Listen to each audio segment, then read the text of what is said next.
America's Voice, where your message is seen, heard, and remembered.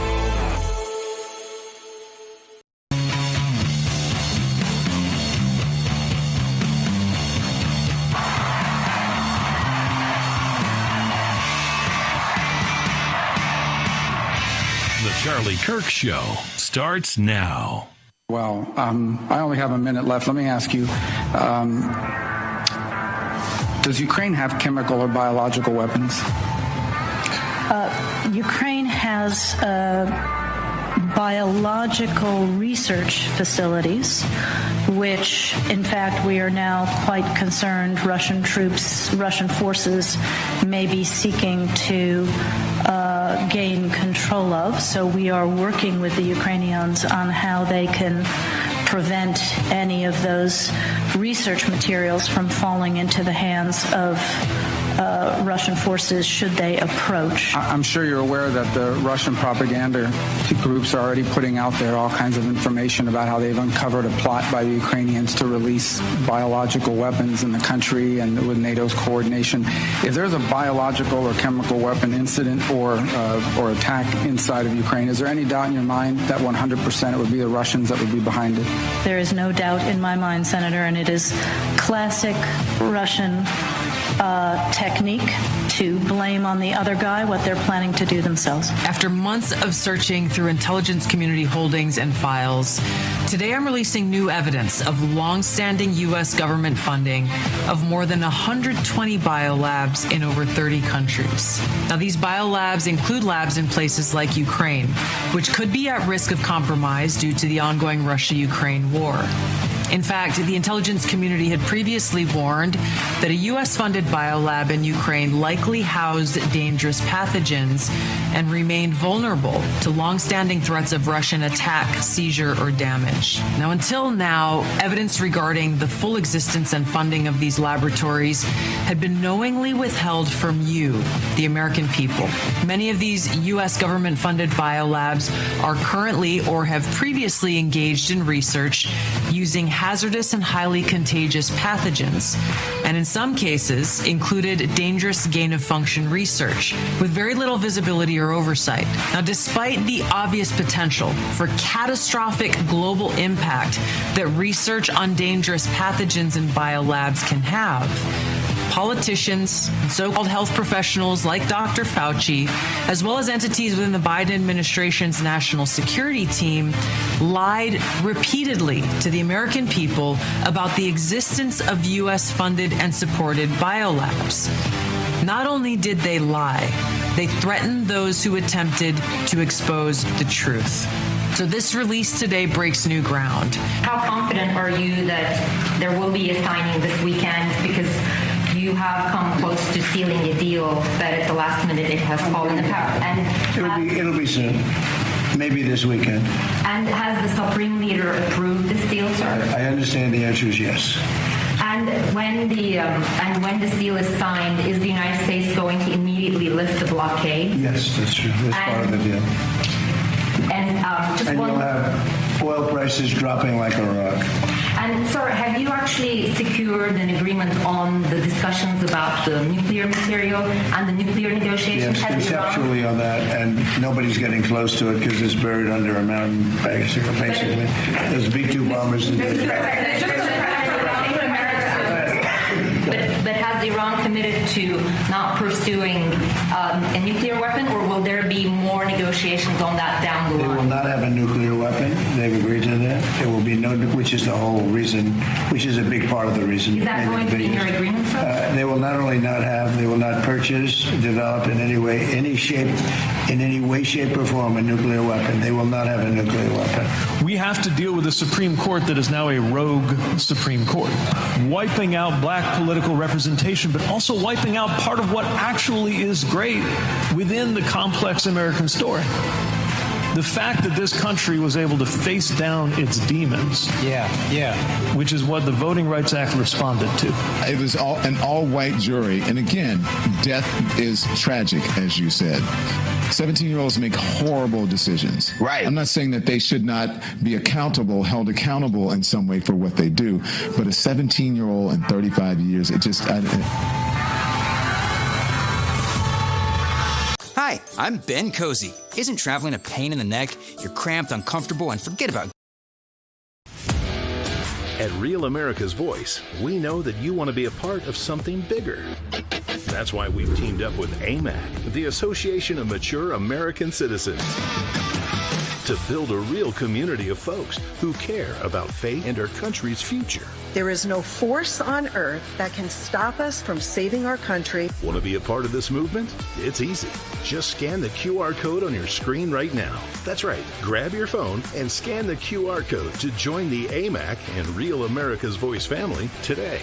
By scanning the QR code, you'll unlock exclusive content, connect with like-minded Americans, and be first in line for events that celebrate our shared values. So don't wait. Scan the QR code. Join us today and become part of a community that stands for faith, family, and freedom. Real rights, they come from God. With AMAC and Real America's Voice.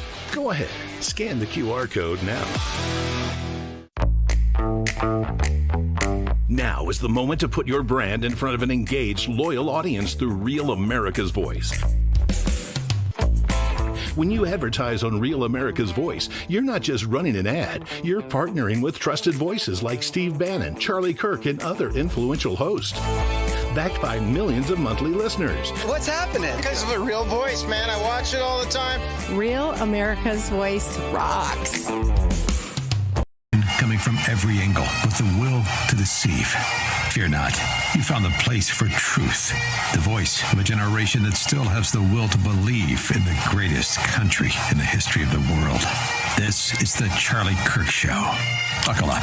Here we go. All right, welcome to the Charlie Kirk Show. It's Friday, June 12th. We're here at the Y-Refi Studios. Blake is still on assignment, so we're holding it down here in Phoenix, Arizona, and there is much to discuss. Namely, do we have a peace deal or not? So a lot has been going back and forth in the news media, overseas, a lot of leaks coming out of the Middle East. President Trump is none too pleased. But let's get the basic facts about where we were supposed to be at, where we thought we were at as of yesterday. Let's go ahead and play cut 24. But has Iran committed to not pursuing a nuclear weapon, or will there be more negotiations on that down the line? They will not have a nuclear weapon. They've agreed to that. There will be no, which is the whole reason, which is a big part of the reason. Is that going to be in your agreement, sir? They will not only not have, they will not purchase, develop in any way, any shape, in any way, shape, or form a nuclear weapon. They will not have a nuclear weapon. All right, so that's the big get, obviously. But then the second big get is the Strait of Hormuz. So, again, this deal has been going on and being negotiated for weeks now. I was able to participate in sort of a high-level call with some members of the press a few weeks ago. I'm told there was another one this morning. I was not on it, but I'm getting updates as we go, calling my sources. And they said it was going to take weeks at that point. They basically said, you know, it's carrier pigeons that you got to get into this supreme leader because they got him hidden in a bunker somewhere. You know, no digital connection. All right, so let's look at 25 here. This is another piece of it, the Strait and the blockade, 25. And when this deal is signed, is the United States going to immediately lift the blockade? Yes, that's true. That's part of the deal. And you'll have oil prices dropping like a rock. So that's the piece there. Oil prices dropping like a rock. Okay. Next piece, just so we get it all from the president, straight from the president's mouth himself. 26. He's made a great settlement of the war with Iran, and we're going to be subject to finalization of documents, which should get done over the next few days. Probably have a signing maybe in Europe, and it's a great thing. All right, so that was yesterday. Then over the middle of the night, there was leaks coming out of the Middle East talking about maybe cash being involved, talking about an immediate release of sanctions, easing of sanctions.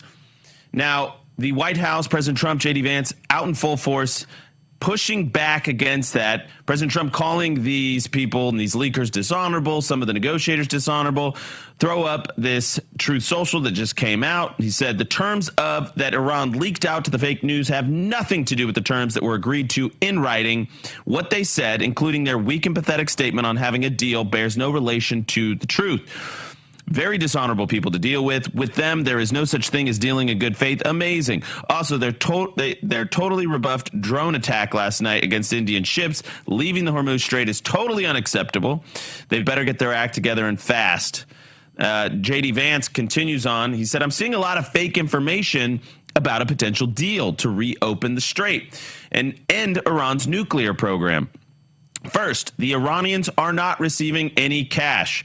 And that was clear a couple weeks ago. That was never going to be on the table. And no funds are being released for simply signing a deal or attending a meeting. The deal is structured to ensure that the U.S. and its allies' concerns are prioritized, and that if the Islamic Republic of Iran meets its obligations, then economic benefits will flow to them and to the entire region. This deal has the potential to remake the region and lead to lasting peace. I've noticed a couple of bizarre things in the reporting over the last few hours. First, people who rightly said Donald Trump was a historic president a month ago are now criticizing a deal based on unconfirmed media reports. Second, people who say you can't trust a word said by the IRGC, who apparently believe anonymously source social media posts. It's a very good point. The president is going to get us a good outcome one way or another. All right. So I was trying to get a readout of this call this morning, kind of giving an update from a very high-placed source within the admin. There was a few that were apparently accurate. So this is a tweet from Fox News, who apparently somebody from Fox was on this call, this briefing call this morning. It says a White House official says Iran has agreed to a performance-based deal that would require major concessions before receiving any sanctions relief. According to the official, Iran's nuclear material would be destroyed and removed, its nuclear program dismantled, and none of its money released until it fulfills its commitments. And that is a repeat beat. I can tell you that when I've called in, asked for details, updates on how this was progressing, that seems to be a repeat beat, that they will not release any of the money, meaning, you know, the sanctions, easing of the sanctions. They're not going to get oil shipments out and money in until they fulfill its commitments. OK, the official also said the Strait of Hormuz would remain open and Iran would agree to stop funding terrorist groups. So you got nuclear, the Strait of Hormuz, and stop funding terrorist groups. OK, there's another one. This one here from Kayleigh McEnany. I'm assuming she must have been on this briefing call. Do we have a deal yet? No, but we are very close. The official estimates the deal is 75% there, not 100% yet. While this is tentative, we feel confident that we will be signing this in the next few days. We have agreed to the concept and the details, but the deal is not done until we sign it. What is in the deal? The highly enriched uranium will be destroyed. The deal accomplishes that. So very, very clear. That was the president's main objective. You can go back and roll the tapes from 10, 20 years ago. This is the main objective he was looking to get accomplished with these strikes. You can love it, you can hate it, but this was always the main objective. This deal gets this done. There is a long-term, number two, there's a long-term commitment that Iran cannot procure a nuclear weapon. 3, this is a meaningful inspection process. I'm hearing that it's going to be international inspectors as well as U.S. inspectors. 4, Iran cannot fund terrorism as we work toward broader peace in the Middle East. That's a big, big piece here. What you're seeing in Lebanon, what you're seeing with the Houthis, all this, these proxies that are sowing chaos and violence across the region. If you're going to have a stable Middle East, you got to deal with that too.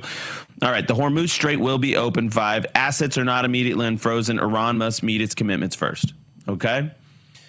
Now, let me just say, I know there is a certain contingent out there, the hardliners, the war hawks that want to see a full regime change. Okay, if you want to do that, you got to put boots on the ground. Okay? President Trump has said publicly he doesn't think the country has the appetite or the patience for that. He's right. Just go talk to some of our Turning Point students. They'll tell you. Even Trump voters are done with this, okay? They want the deal. They want peace, okay? So you get what you can get, and you end this. Oil prices drop like a rock. You have peace, stability. They're not funding proxies. At least that's the deal. And by the way, you can always put sanctions back on if they renege on any of these points. Main point is, though, you get that nuclear, you get an inspection regime that's actually got a backbone and actually has the threat of force behind it. That's a good thing. We want peace. You got to understand, and we say it again and again and again, maybe you guys are annoyed at hearing it at this point, but you can always choose when to start a war, but you can't choose when to end it. So sometimes you're making lemonade out of lemons here. I'm not saying that's what's happening. I'm just saying, yeah, you want regime change. You want a regime that's actually acting in good faith. That was never going to happen as long as the IRGC and the Ayatollah and all these people remain in place. But that doesn't have to be our job to get rid of them, okay? What we want is an end to nuclear, and we want stability in the region. This is a step-by-step process that nothing's getting released immediately. They got to make good. They got to show good faith, steps in the right direction. It's a home run if they can get it, okay? Let's pray for peace. That's the goal. Pray for peace. Pray for an end of this thing. I'm going to tell you guys about All Family Pharmacy. All Family Pharmacy are amazing. They flipped the script on the way that the old pharmacy method, the old model, it has been working for years. You don't want to do it that way anymore. All Family Pharmacy is the way conservatives should be doing the pharmacy, where you get to be prepared in advance. You don't have to ask a doctor for permission and wait in line and hope they have your prescription and hope they have it in time while you're sick. You go to allfamilypharmacy.com/Kirk, allfamilypharmacy.com/Kirk. Use the code Kirk10 at checkout. You will get anything you need in a pharmaceutical space. They got ivermectin, all the things. Check it out. allfamilypharmacy.com/Kirk. Use code Kirk10 at checkout for 10% off. We'll be right back.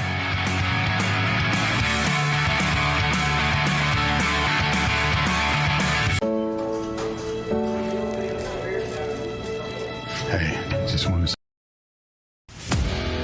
At Real America's Voice, we know that you want to be a part of something bigger. That's why we've teamed up with AMAC, the Association of Mature American Citizens, to build a real community of folks who care about faith and our country's future. There is no force on earth that can stop us from saving our country. Want to be a part of this movement? It's easy. Just scan the QR code on your screen right now. That's right. Grab your phone and scan the QR code to join the AMAC and Real America's Voice family today. By scanning the QR code, you'll unlock exclusive content, connect with like-minded Americans, and be first in line for events that celebrate our shared values. So don't wait. Scan the QR code. Join us today and become part of a community that stands for faith, family, and freedom. Real rights, they come from God. With AMAC and Real America's Voice. Go ahead. Scan the QR code now. Now is the moment to put your brand in front of an engaged, loyal audience through Real America's Voice. When you advertise on Real America's Voice, you're not just running an ad, you're partnering with trusted voices like Steve Bannon, Charlie Kirk, and other influential hosts. Backed by millions of monthly listeners. What's happening? Because of a real voice, man. I watch it all the time. Real America's Voice rocks.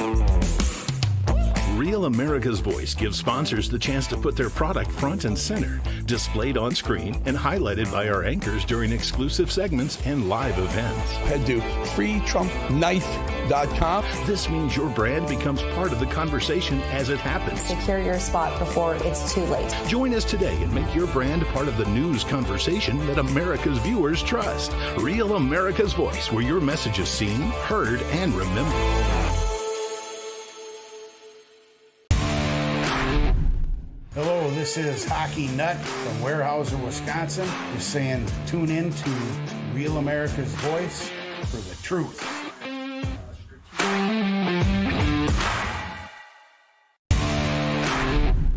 It's Stacy from Texas. I watch Real America's Voice because I need to learn, and I know I can get the truth through Rav. God bless everyone, and always love the children. Amen.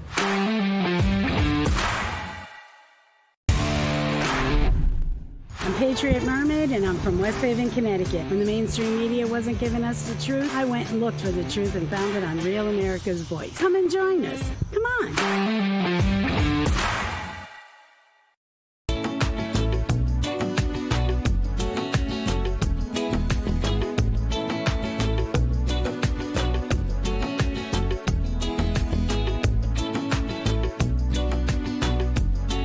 All right, welcome back. Charlie Kirk Show. We're at the Y Refi studios here in Phoenix, Arizona. Still lots to get to. Lots of breaking news this morning. First, I want to tell you about Y Refi, the great folks at Y Refi. Love them. They're amazing. First off, if you're an accredited investor, you can earn up to 10.25%. I think this little detail is helping some of you out there with some of the questions. If you invest from 1 year, it'll be like 6.5%, something like that. If you commit to 5 years, it's up to 10.25%. So you get to 10.25% if you invest for 5 years. Great opportunity. That interest rate is fixed. You can invest from 1 to 5 years, spread your investment over those terms, whatever best suits your needs. Interest is calculated daily, paid out monthly. You have the freedom to take your monthly interest as income or reinvest it, whatever you choose. Or there's even a third option, and they automate it on the back end, where you can donate some of your interest income to a local church, a local charity, Turning Point, whatever you want. It's up to you. And just a word about these guys. We're all in with Y Refi. Why? Because they're great people. They're great entrepreneurs. They care about this country. They care about students. They care about investors. And they're providing a solution in the marketplace that it desperately needs. So for more information, call 877-80-INVEST. That's 877-80-INVEST. Or visit them online at investyrrefi.com. That's investyrrefi.com for complete details. Make sure to review the private placement memorandum. Scan that QR code right there on your screen. Check it out right there. And view the disclosures at your leisure. Y Refi, investing in America's future. All right, we got to turn our attention to the Tulsi bombshell. Listen, I think Tulsi's great. I think she's a great patriot. Charlie was super close to her, and she's been wonderful to me as well. And got to really know her during the campaign. Her and her husband Abe, great people. And here's what I will tell you: she's going out with a bang. She, unfortunately, her husband did have a really severe acute form of cancer that they caught. Does seem like they caught it in time. So we're praying for them. We're continuing to pray for them. But today she released a video on social media that was pretty shocking stuff. And I love this, that she's not just, fading off into the sunset. She's like, I've been working on stuff and I'm going to get it out. I'm going to get this out. So here we go. SOT 21. I'm releasing new evidence of longstanding U.S. government funding of more than 120 biolabs in over 30 countries. Now, these biolabs include labs in places like Ukraine, which could be at risk of compromise due to the ongoing Russia-Ukraine war. In fact, the intelligence community had previously warned that a U.S.-funded biolab in Ukraine likely housed dangerous pathogens and remained vulnerable to long-standing threats of Russian attack, seizure, or damage. Now, until now, evidence regarding the full existence and funding of these laboratories had been knowingly withheld from you, the American people. Many of these U.S. government-funded biolabs are currently or have previously engaged in research using hazardous and highly contagious pathogens, and in some cases included dangerous gain-of-function research with very little visibility or oversight. Oh, gain of Fauci. That's what we call it. It's gain of function. So we were told that this never happened. We were told it didn't happen in Wuhan. We were told these biolabs were a bunch of big conspiracy theories. I remember covering this with Charlie when this story first broke in 2022 and watching, the social media posts and the clips get taken down because they were disinformation. Tulsi says it's all true. And that some of these labs funded by the U.S. taxpayer internationally were doing gain of function. Why is gain of function bad? Let's just remember for a second. This is how we got here. This is how we got the pandemic. All of the minds that got broke because of COVID, that was gain of function. Fauci was funding it. Fauci was lying to us about it. That's why we say Fauci lied, people died. They told us this was not true. Big, giant conspiracy theory. Tulsi continues, 22. Now, President Trump clearly understands the serious threat dangerous gain-of-function research poses to the American people. And this is why he took decisive action over a year ago. On May 25th, 2025, he signed an executive order to end federal funding of gain-of-function research around the world. Here at ODNI, I issued new guidance to the intelligence community directing increased collection on these laboratories and facilities overseas. And we're already seeing the results of this increased collection. We're learning new details, for example, on clinical trials that are underway at these facilities and that are raising significant ethical, financial, and security concerns regarding the supposed public health initiatives and U.S. national security. Yep. And throw this up from The Guardian. You guys, this is too good. Our team's pulling clips from this era to show just how weaponized this story had been used against us. How Ukrainian bioweapons lab myth went from QAnon fringe to Fox News. Oh, okay. So is this why the fake news tried to paint Tulsi Gabbard as a Russian agent? Is this why? Is this why they tried to push her out? She continues, 23, this is important.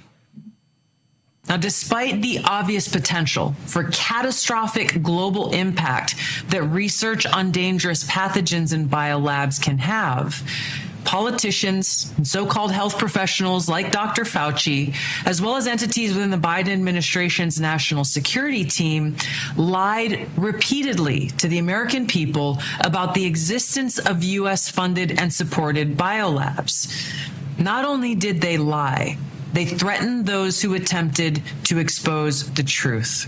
So this release today breaks new ground, as the information surrounding the existence, history, locations, and funding of these U.S.-funded biolabs has been intentionally covered up by very powerful people. ODNI will continue working closely with partners across the U.S. government to identify exactly where these labs are and what pathogens they contain. She mentions Dr. Fauci, U.S. funding. It's been obscured from the American public.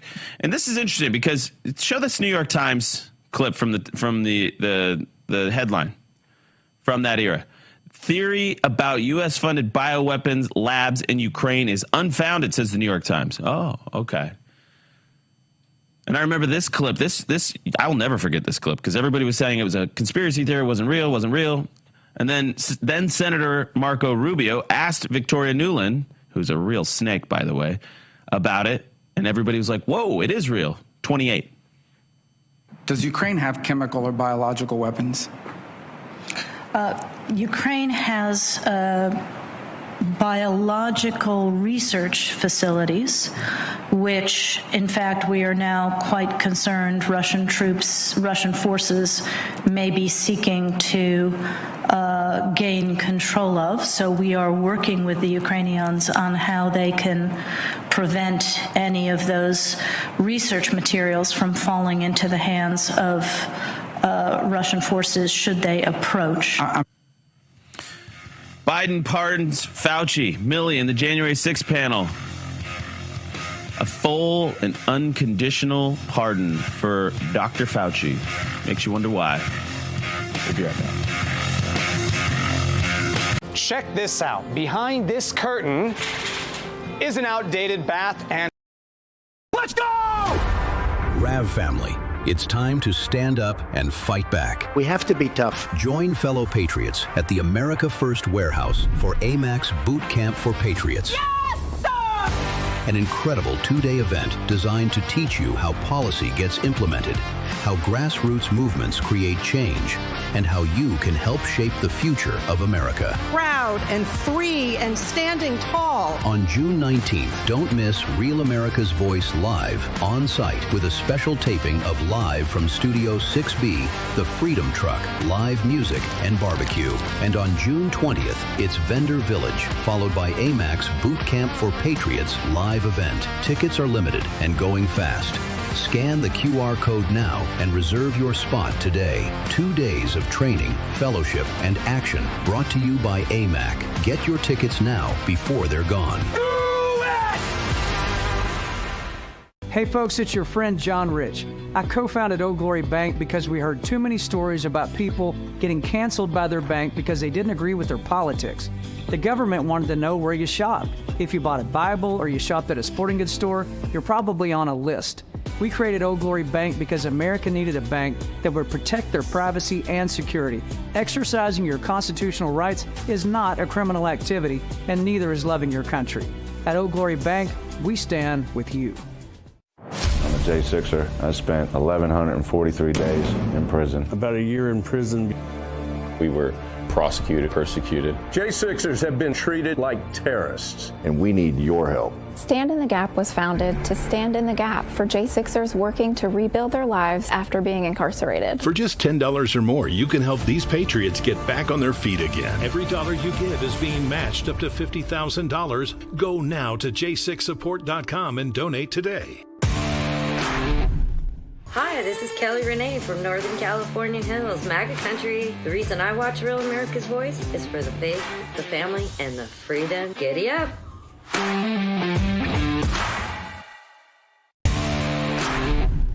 Lazar Garcianovich here from Japan. Love Real America's Voice, real news, honest views, and love seeing everyone there. God bless America.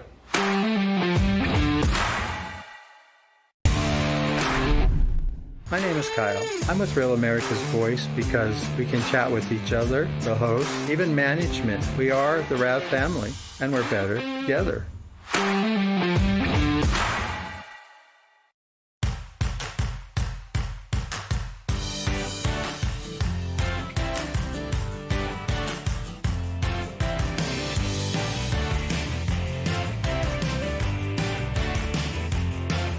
Welcome back to this Real America's Voice news break. I'm Terrence Bates. SpaceX's initial public offering is off to a pretty good start this morning after Elon Musk's company just became a publicly traded company this morning. SPCX is the ticker symbol. It opened trading today at $150 a share, marking the biggest initial public offering ever.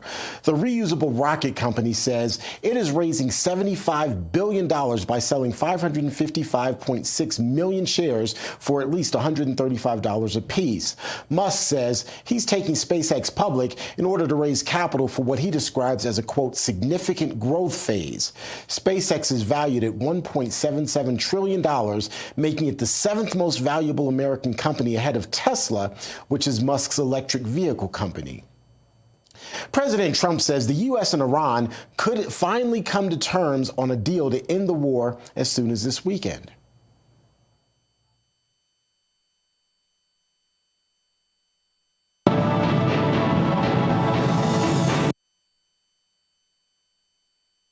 And has the Supreme Leader approved this deal, sir? I understand the answer is yes. And when this deal is signed, is the United States going to immediately lift the blockade? Yes, that's true. That's part of the deal.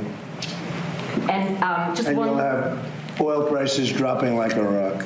And sir, have you actually secured an agreement on the discussions about the nuclear material and the nuclear negotiations? Yes, conceptually on that, and nobody's getting close to it because it's buried under a mountain, basically. They will not have a nuclear weapon. They've agreed to that. There will be no, which is the whole reason, which is a big part of the reason. Is that going to be in your agreement, sir? They will not only not have, they will not purchase, develop in any way, any shape, in any way, shape, or form a nuclear weapon.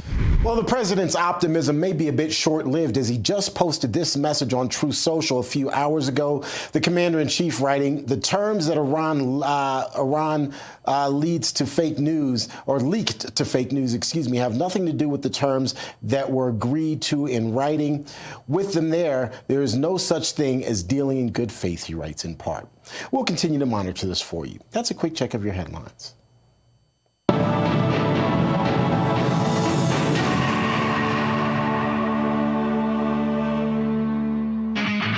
Reset stops here. The Charlie Kirk Show. All right, welcome back to the Y-Refi Studios. You know, real quick here, we're going to bring in Dr. Paul Moreno in just a second. We're going to be talking about history, Carmelo Anthony, all that crazy stuff. You know, I'm just looking. The SpaceX IPO happened today, as many of you know. 4,400 current and former employees are projected to become brand new millionaires today. And the stock is like, I think it IPO'd at 135, which a lot of people were saying maybe that's too high. And it's already at like 160. So the market will tell you where it's going to go. Get this, 400 of those people are expected to reach $100 million net worth. And there's going to be like 4 or 5 new billionaires. There he goes. So congratulations to the SpaceX cafeteria workers who became millionaires today. That's a big story. Really fun stuff. I want to tell you guys about Strong Cell. Strong Cell is amazing. You can go to strongcell.com. Over 2 million units sold, a lot of them to you in this audience. It is a cellular function booster. How does it do that? NADH is the breakthrough enzyme in the supplement world. You used to have to go to a clinic, get an IV to get NADH. Not anymore. Strong Cell has fixed that. They have found a solution. Gets it straight into your cells, and it is amazing. Give it 4 to 6 weeks to give you the full impact. But if you are dealing with brain fog, chronic fatigue, chronic illness, any of those things, this is very likely the solution for you. And it gives you a lot of energy. It doesn't give you a buzz. It doesn't give you a crash. It's just nice. It's like this over 4 to 6 weeks. You just feel it go up. So give it a shot today. Try it now. StrongCell.com, promo code Charlie for 20% off and a 90-day risk-free money-back guarantee. So you've got no excuse not to try it. StrongCell.com. Give it a shot today. All right. Without further ado, I want to bring in our next guest, and that is Dr. Paul Moreno from Hillsdale College, William and Bernice Grucock Chair in Constitutional History and the Professor of History. Dr. Moreno, welcome to the Charlie Kirk Show. It's good to see you. I know you're traveling, so thanks for making the time. Oh, thanks very much. Great to be on the show. So we have been having this ongoing conversation about this fallout from the Austin Metcalf, Carmelo Anthony trial, which is a total tragedy. A young man lost his life who shouldn't have lost his life. But I want you to hear some of the reactions from some of the folks around the country saying that this is some big injustice. And it strikes at the very heart of our judicial system, whether or not we can have a jury of our peers to find somebody's guilt or innocence. SOP 34. Well, they're saying that they struck the 3 black jurors. On purpose. Yeah, I have 2 attorneys coming up that are going to talk about that. But yeah, it was an all-white jury. So that's not true, but it is the lie that keeps getting parroted again and again and again. This is Carmelo Anthony's father saying the same thing. SOP 36. What stuck out to me, number one, was the all-white jury. But I was trying to be, all right, it's not that big of a deal. I mean, the truth is on our side. So that's not true. It was actually a pretty diverse jury. There was 3 African Americans who made it to, I guess, some sort of final stage, but they all said that they would struggle to convict a young black man. And now there's tons of video clips going around the internet, Dr. Moreno, that say, don't do that in the future. If you're black, just tell them you can be fair. And it strikes at a very deep question. Can we continue doing this? And what is the history of it? How important is it? And where do we go next? Well, the jury is an essential institution. It's one of the most important ones in the Constitution, although people don't usually look at it as a constitutional institution. But it really is, in some ways, the most democratic institution in the Constitution. It was sort of considered as like the lower house of the judicial branch, where the judges were sort of an elite aristocratic part of the judicial system. But the jury was a place where ordinary citizens in person could help administer the justice system. And there's a long history of that in the West, going back to ancient Greece and Rome, and the English jury system goes back probably to the 13th century. During the ratification debate over the Constitution, when it came to Article 3, the judicial branch, there was really more controversy about the jury and the way that the original Article 3 provided for juries. And that's the reason why the 4th, 5th, and 6th Amendments of the Constitution really are all about the jury as an institution. So the decline of the jury in American history has really been astounding. I think something like 2% of criminal trials ever reach a jury today, and like less than 1% of civil trials. So it really is almost a defunct institution in America. Wow. That's a profound thing you just said. Why are we seeing the decline? And is it just because so many cases get, plea deals and they find settlements outside of the actual trial? Yeah, the changes in the criminal justice system have led to just routine plea bargaining, and also changes in the civil justice system, which have given lawyers a lot more opportunity to reach a settlement before we actually go to a jury. It's interesting because, sorry. No, please continue. It's interesting that's not. There's a guarantee to a jury trial in criminal cases, in federal criminal cases, in the original Constitution. And every state still has a criminal jury system, although they hardly ever use them anymore. But civil trials, you're not entitled to a jury trial. The Seventh Amendment, which says that in all cases where more than $20 is at stake, you're entitled to a jury, has never been enforced. The states can waive that if they want to. Yeah, I mean, so I guess like my question is that a bad thing that more cases are getting plea deals and settlements are reached before reaching the trial phase? Yeah, most people in the criminal defense part of the justice system think that it is, that more people are being punished for things that they didn't do at all, that especially if you can't afford a good lawyer, you're going to be taken advantage of by the system where you have just sort of, very quick and summary justice because there's just so many cases. Yeah, I look at this case, Dr. Moreno, and I think they should have pled out. The facts were such, they were so stacked against this kid. I mean, he shouldn't have been carrying the knife in the first place. He shouldn't have been sitting under the tent. He was asked 15 times by some eyewitness accounts to leave. He wasn't ganged up on. He wasn't assaulted. He was ultimately, I think, a little shove is what I heard. It was a small push. And then instantly he was stabbed. And his hand was already in the bag. This jury, though, was made up of, apparently, it had an Asian, Hispanic, Indian, or Middle Eastern individuals, 3 racial minorities among the 12, with more diversity, including alternates. So it was 8 women, 4 men. Like I said, there was no black jurors on the panel. Prosecutors struck all qualified black prospective jurors, citing reasons like them being educators or other non-racial factors. I can't put somebody that's black in jail, would feel bad about that. And the question, I think, the heart of the question is, what are the underlying elements necessary to have a jury system that will actually, be fair, that will apply the law and not tribalism? And that is the question I think a lot of us are asking, is in our current demographic makeup, in our current, with all the the racial strife, the racial animus, with all the immigration that we've had over the last 40, 50 years, are we still able to do this in an impartial way? Well, that's one of the things the jury was meant to do, is to be a way of enforcing sort of the norms and the values of the local community.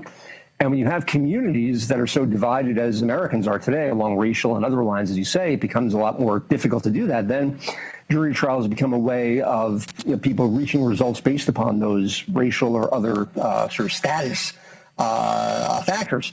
People are going to think now, the last high-profile case like this, people would think of the O.J. Simpson trial, the Rodney King trial. If you go back to the 1950s, the shoe was on the other foot. It was the Emmett Till trial, where an all-white jury very quickly acquitted some whites who, obviously, I think after the fact they confessed, had lynched this young black man. And so this has been going on for a long time in American history. During the Reconstruction period, the unwillingness of blacks to serve as jurors, because it wasn't regarded as a right, of a civil right. To serve on a jury was considered a political right, like voting or holding office, because serving on a jury is really holding an office. So it wasn't until the 15th Amendment that came about, that Congress struggled with ways to make sure that blacks could be able to get justice from all white juries in the southern states. And a lot of northern states, which didn't allow blacks the right to vote or serve on juries until the 15th Amendment. It's a fascinating history. So what do you do then when you get to a point where people are saying now openly, lie to get on a jury, lie and tell people that you can be fair when you can't, just to get on a jury so you can acquit, a black defendant. Yeah, because the Supreme, it used to be that lawyers could strike jurors for any reason whatsoever. They were called peremptory challenges for exactly that reason. They were peremptory. In the 1980s, I think the Supreme Court said you can't use race as the reason for striking a juror. And that's why in the selection in this case, they're saying, well, it wasn't for race, it was for other reasons. Some of which were, I mean, if these jurors, whose potential jurors said that I can't be unbiased about this, I got to give them credit for their honesty. Yeah.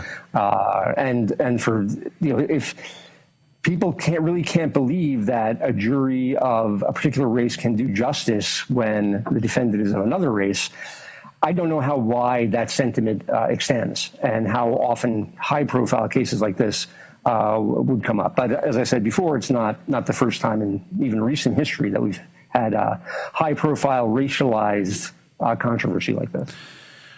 Well, I certainly hope that this does not become a massive trend because, you know, I hope this tension dies down. To me, this was egregious in many ways. The facts were completely stacked against him, and I think the jury made the right decision, and I don't actually understand the controversy other than there's a lot of bad actors that are working in bad faith out there that want to sow discord, that want to just malign the system.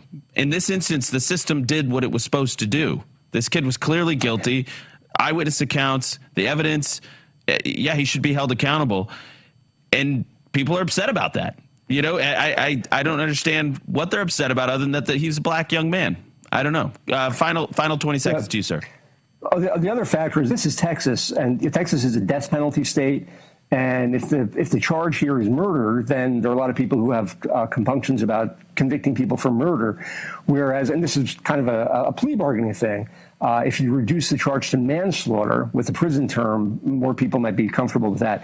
English juries, until England changed its criminal laws in the 19th century, every felony was punishable by death. And so you had a lot of juries that said, we're not going to convict just because we don't think you deserve the death penalty for picking someone's pocket. Hang right there, Dr. Moreno. We'll be right back.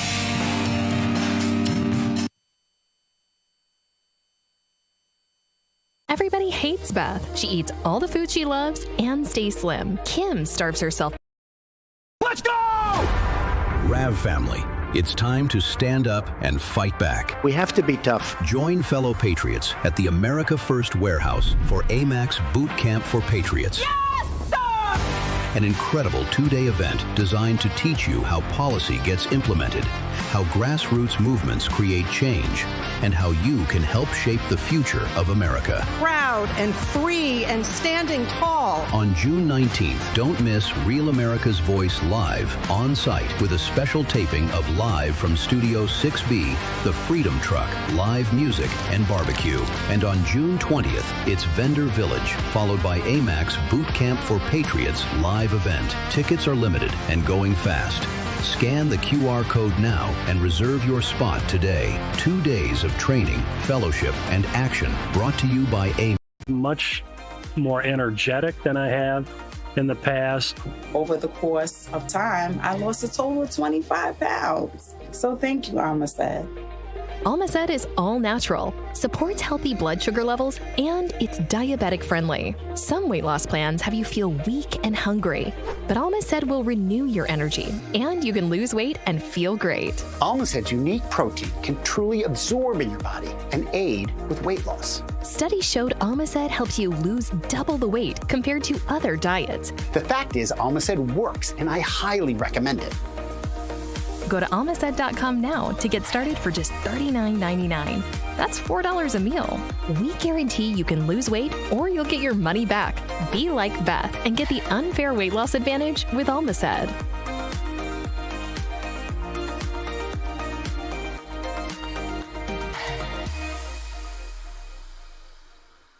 All right, guys, I want to tell you about Blackout Coffee, and then we're going to continue on with Dr. Moreno.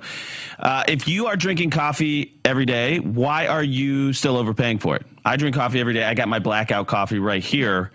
That's why we switched to Blackout Coffee. Right now, they're going all in on their coffee club. It's the smartest way to get your coffee. It's also probably the cheapest way. You lock in a lower price for as long as you are subscribed. So you get 20% off your subscription as long as you keep it for the lifetime of that subscription. It's not a one-time discount. It's not a gimmick. You stay subscribed, you keep saving, plus you get free shipping, rewards on every order, and they even hook you up with a bonus after your third delivery. And the coffee's amazing. It's delicious. They have all kinds of different roasts for whatever your particular taste preferences are.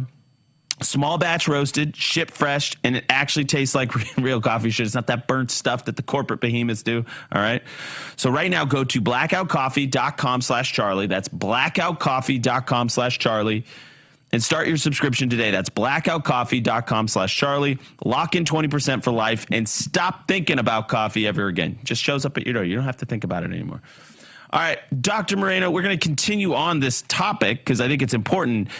And let's broaden the discussion. I'm going to play a clip from Pete Buttigieg and get your reaction to it on the other side. 33. We have to deal with a Supreme Court that is now a rogue Supreme Court.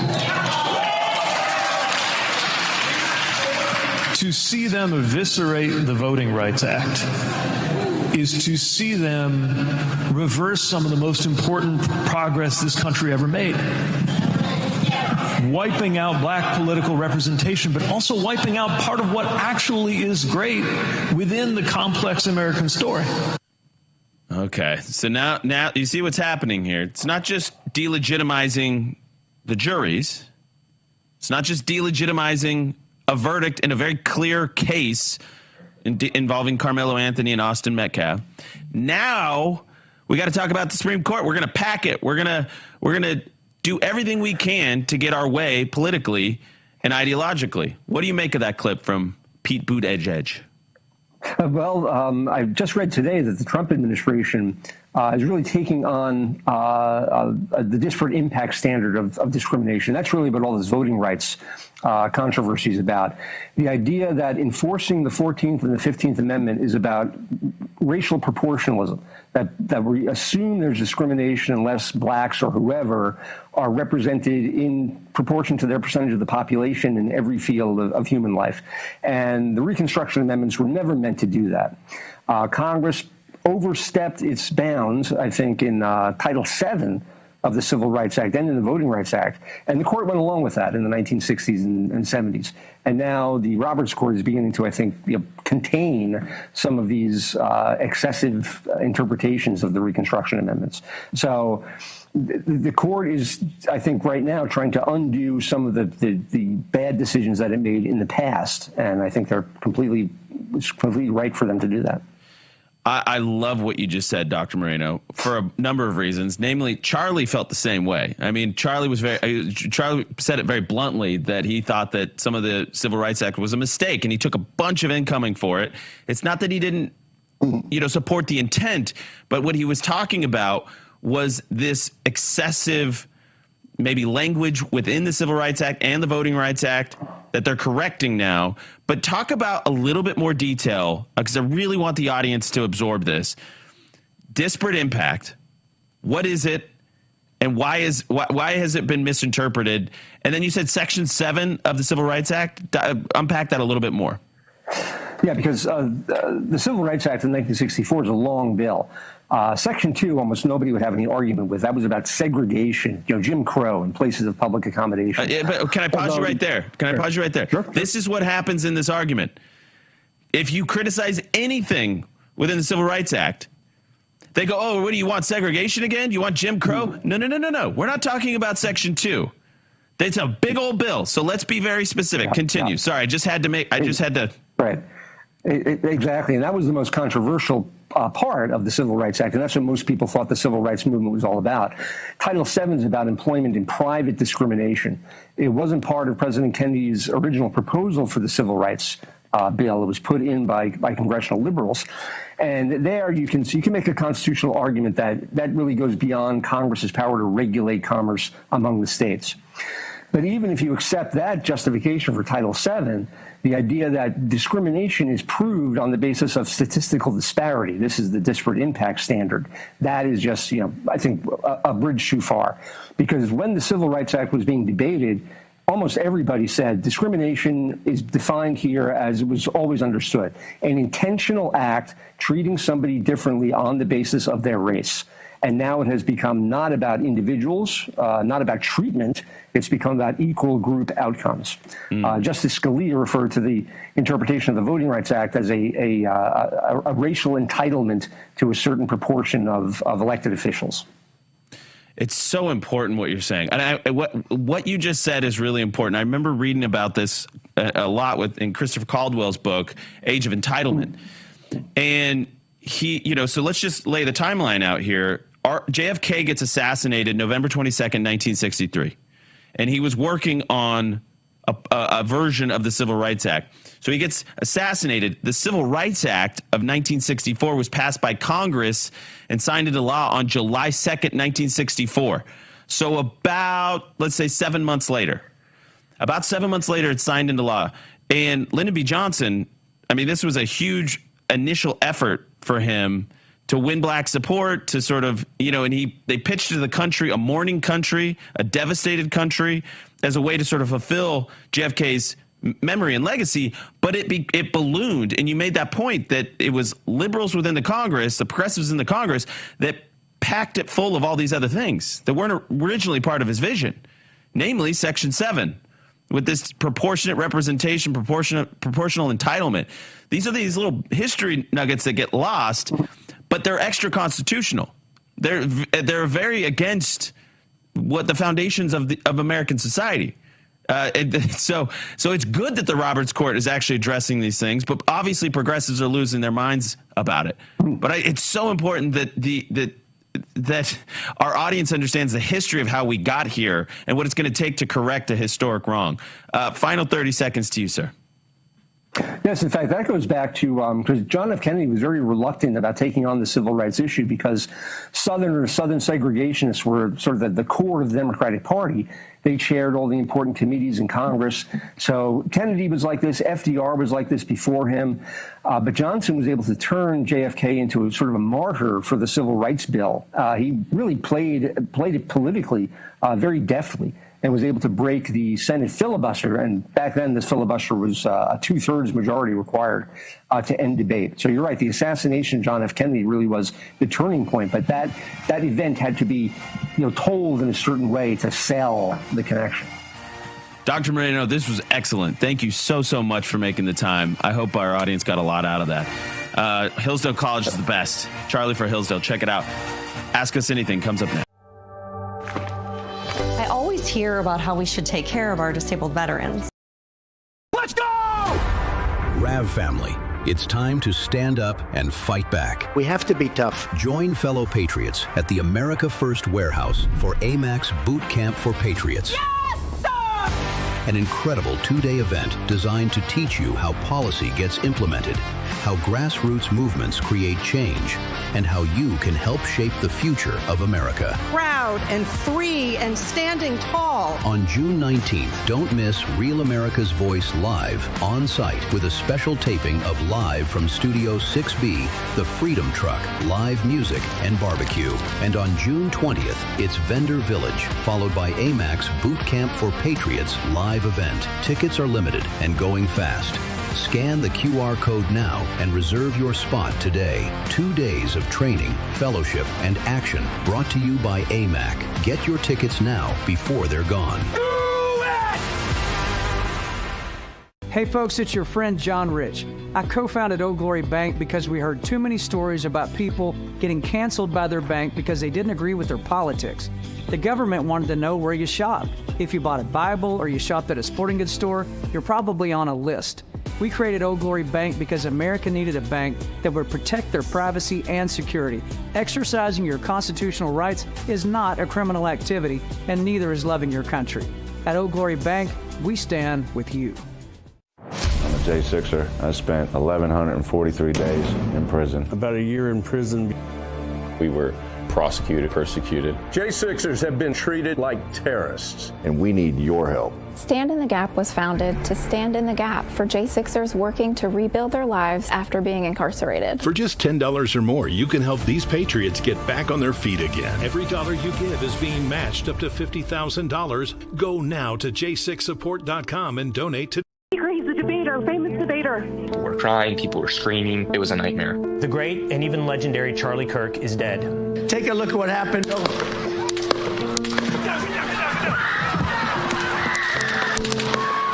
Gunshot at the Trump rally. The police are on the way there. You better get over here quick. There's a guy shooting. Okay.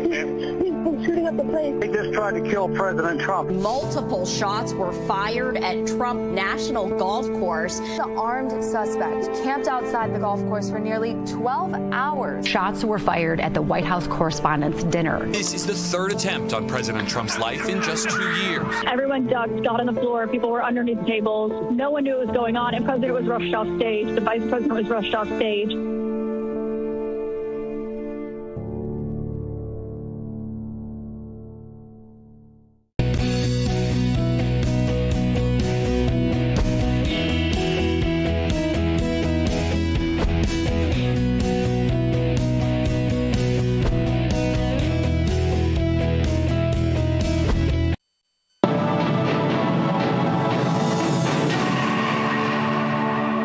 Back to this Real America's Voice news break. I'm Terrence Bates. We have quite the treat for you as we're getting ready to talk about a brand new song release from Real America's Music. The new song is called Blessed, and it's by Rav's very own Bo Davidson. It was just released today, and it focuses on how faith is a foundational part of the country. The music video is also out. You can check that out at YouTube and on Rav's YouTube page right now. So also, you can scan the QR code that's at the bottom of your screen in order to support this conservative artist and a good friend of mine, Bo Davidson. Bo joining us live now to talk a bit more about his new song. What a beautiful song it is, and we're going to have you play here in just a minute. But talk about Blessed and the inspiration behind this song, Bo. I love my country, Terrence. I know that you do too. We're very thankful that we have Real America's Voice and Real America's Music, where we can speak freely, where we can use our voices for God's glory to support our country. And that's kind of where it came from, using my free speech, using my artistry to be able to demonstrate how much I love my country and pass that love down to a new generation. I would say that's really the ultimate inspiration that I had. And you wrote this, not just the lyrics, but also the music. Like, this is your baby. Yeah, I did it. And if you'd humor me, I'd love to just play some of it for you, because it's really, this is how it came out when I was writing it.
From. It was a series of questions about what our country means to us, what are courage, honor, duty, and glory. And the answer is, guys, we're blessed. We have a blessed country, a blessed nation, divinely inspired from God.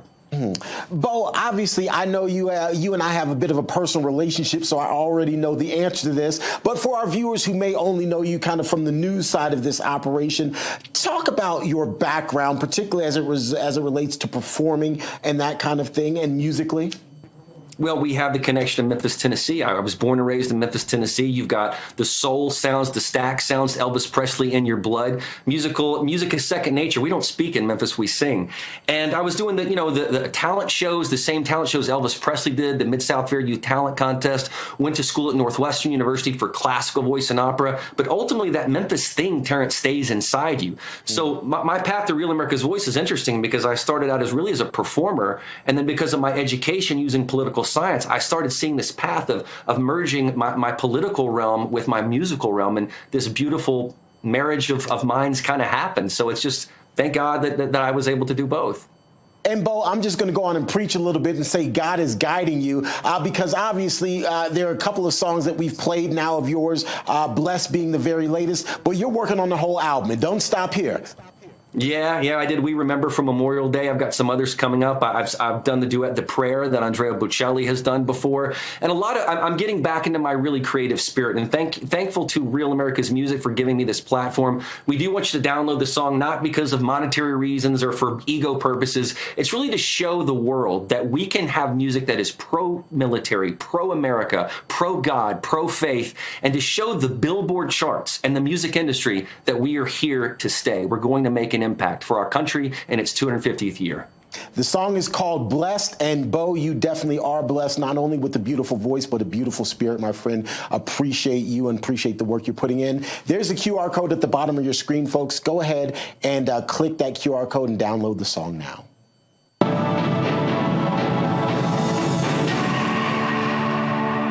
The Summer of Soccer is available with Fubo.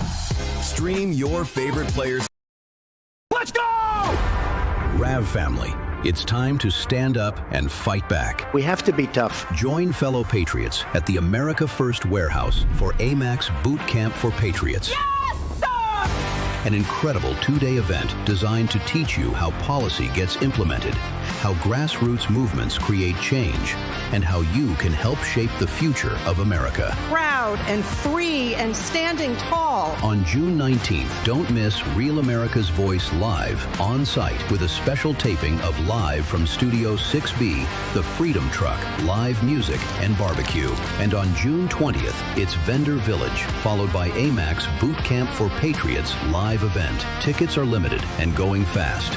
Scan the QR code now and reserve your spot today. 2 days of training, fellowship, and action brought to you by AMAC. Get your tickets now before they're gone. Hey folks, it's your friend John Rich. I co-founded Old Glory Bank because we heard too many stories about people getting canceled by their bank because they didn't agree with their politics. The government wanted to know where you shopped. If you bought a Bible or you shopped at a sporting goods store, you're probably on a list. We created Old Glory Bank because America needed a bank that would protect their privacy and security. Exercising your constitutional rights is not a criminal activity, and neither is loving your country. At Old Glory Bank, we stand with you.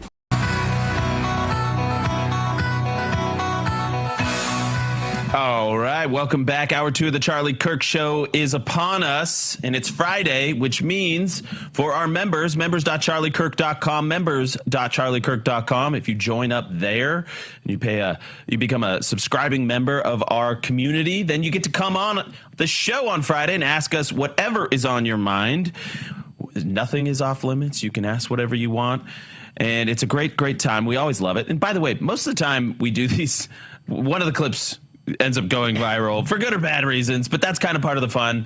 We're into it. So we got Danny here and we got Daisy here. Hey. D's, I'm you know, I got nothing. I'm an A. All right, here we go. First question out of the gate is from Don. Don, welcome to the Charlie Kirk Show. Please unmute yourself and welcome. Hi, guys. Thanks for taking my call. Absolutely. Welcome. Yeah, I'm proud to be a member of Team America, and I love you guys. Thank you. That's so God bless sweet. you, man.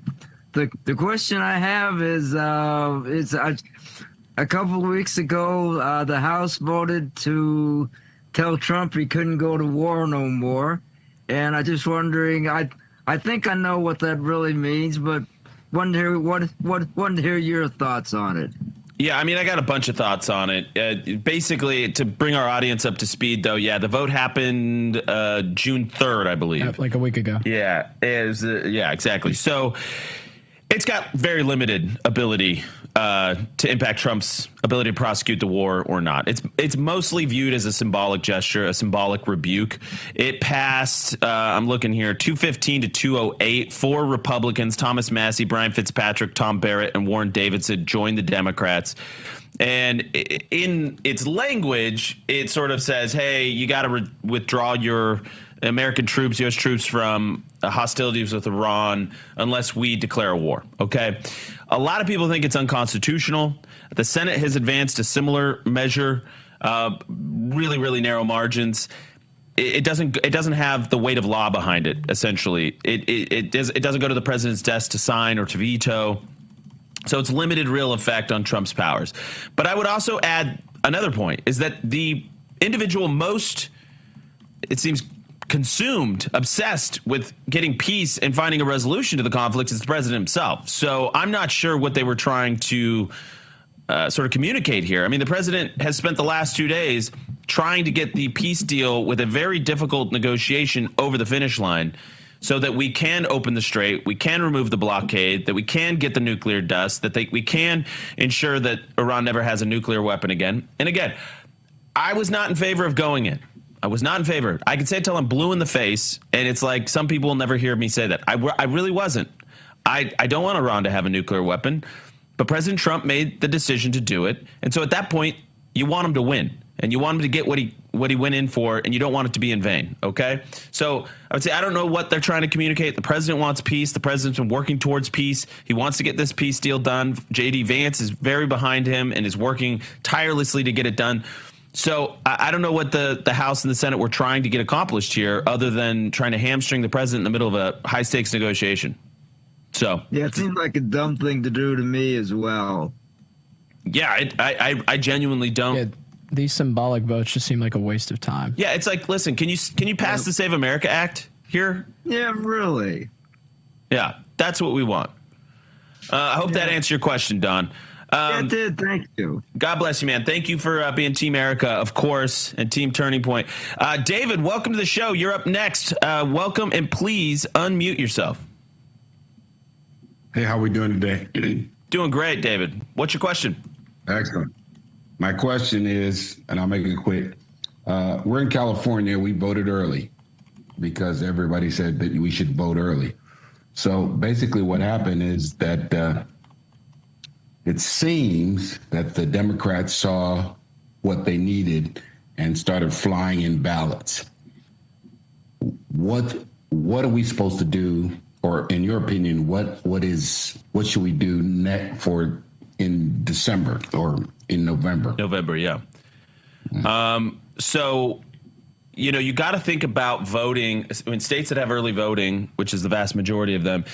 You got to think of it like a basketball game or a sports competition. There's 4 quarters. You got to win all 4 quarters. Okay.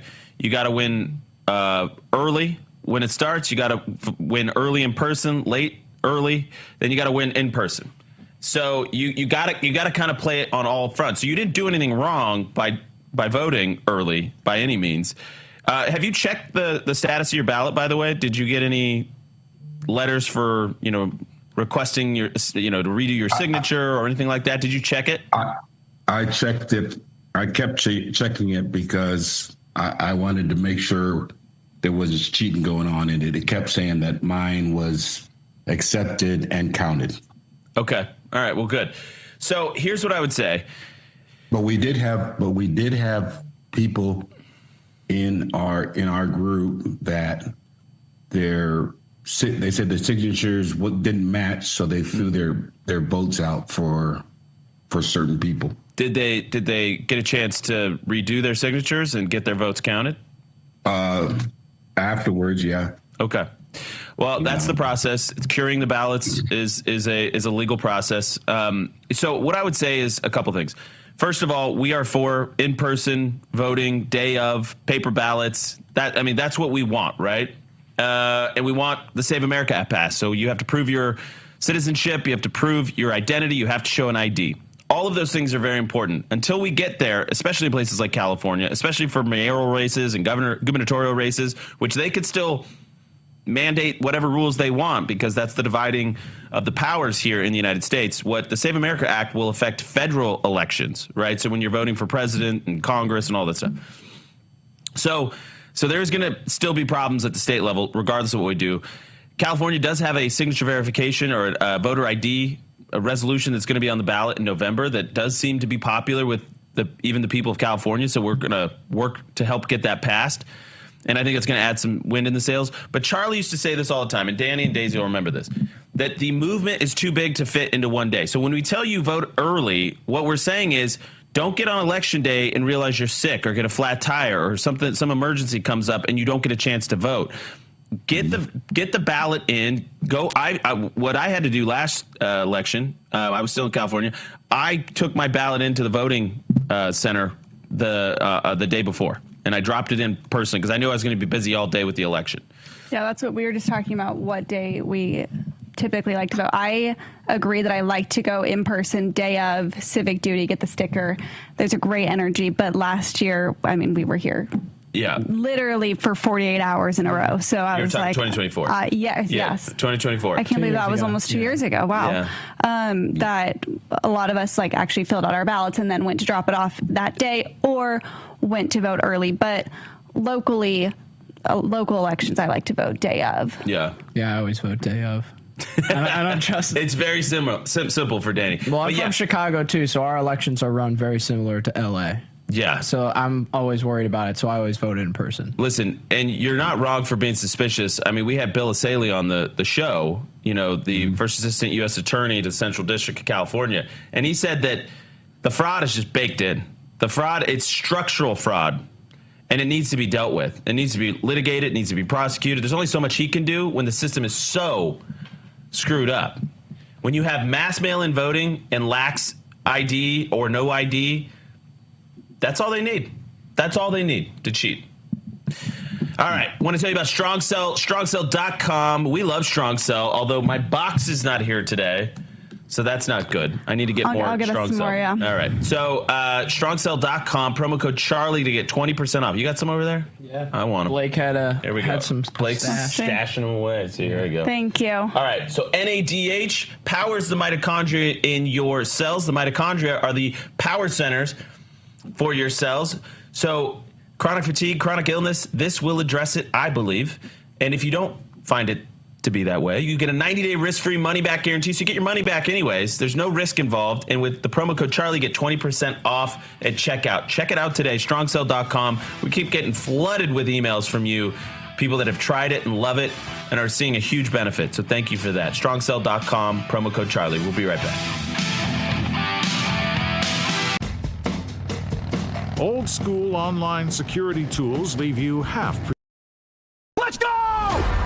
Rav family, it's time to stand up and fight back. We have to be tough. Join fellow patriots at the America First Warehouse for AMAC's Boot Camp for Patriots. Yes, sir! An incredible 2-day event designed to teach you how policy gets implemented, how grassroots movements create change, and how you can help shape the future of America. Proud and free and standing tall. On June 19th, don't miss Real America's Voice live on site with a special taping of Live from Studio 6B, The Freedom Truck, live music and barbecue. And on June 20th, it's Vendor Village, followed by AMAC's Boot Camp for Patriots live event. Tickets are limited and going fast.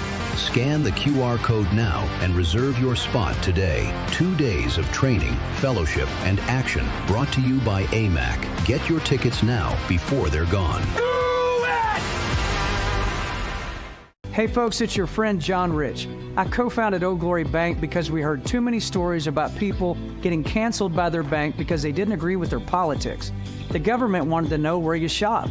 If you bought a Bible or you shopped at a sporting goods store, you're probably on a list. We created Old Glory Bank because America needed a bank that would protect their privacy and security. Exercising your constitutional rights is not a criminal activity, and neither is loving your country. At Old Glory Bank, we stand with you. I'm a J6er. I spent 1,143 days in prison. About a year in prison. We were prosecuted, persecuted. J6ers have been treated like terrorists. And we need your help. Stand in the Gap was founded to stand in the gap for J6ers working to rebuild their lives after being incarcerated. For just $10 or more, you can help these patriots get back on their feet again. Every dollar you give is being matched up to $50,000. Go now to j6support.com and donate today. Hi, this is Kelly Renee from Northern California Hills, MAGA country. The reason I watch Real America's Voice is for the faith, the family, and the freedom. Giddy up!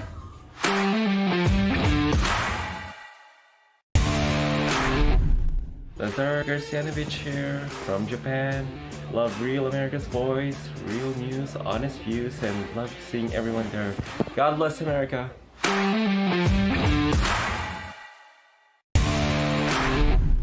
My name is Kyle. I'm with Real America's Voice because we can chat with each other, the hosts, even management. We are the RAV family, and we're better together.